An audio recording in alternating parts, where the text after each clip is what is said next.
A dark street in one Cincinnati neighborhood left folks there a little concerned. This video shows just how dark it was on that street for neighbors. Not only is it hard for you to see, but neighbors were quite concerned that it would lead to crime on their block. But a broken street light, certainly no match for our Ryan Houston. This week's Houston, I Have a Problem, takes us to Bond Hill. Ryan?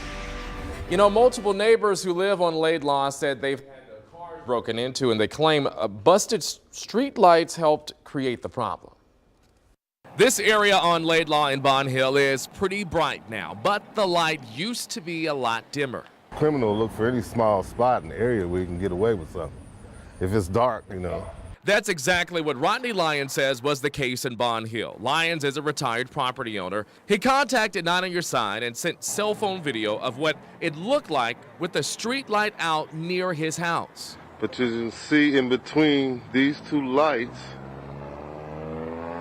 where I am, it's pretty dark. He says that darkness gave cover for bad guys to steal a tire off this van, break into his neighbor's car, and a lot of other dark activities. You have shootings, you have robbers, you have drug dealers, and you know. Alleyways, all that. We just like to have as much light as we could get. I mean, if it's there, I think it should work. I took a picture of the power pole and sent it over to Duke Energy.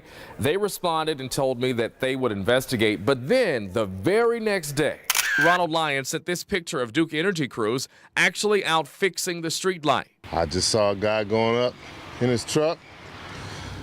5 minutes later, he was gone.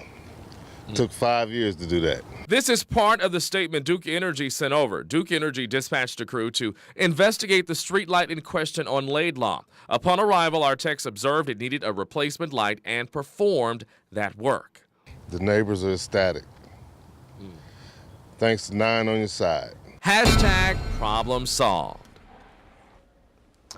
And Duke Energy says they have fixed several lights on that street after we contacted them. The company also told us today they currently have 0 requests for streetlight repairs. And if you notice a light out in your neighborhood, you can submit an order on Duke's website. We've put a link to that at WCPO.com.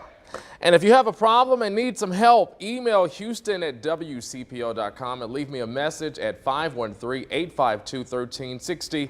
For Houston, I Have a Problem. Guys, back to you. I have a feeling your inbox is probably full. Very full. It's mostly from me. I have plenty of issues. I heard you need him to walk the dog or something like Lots that. of things.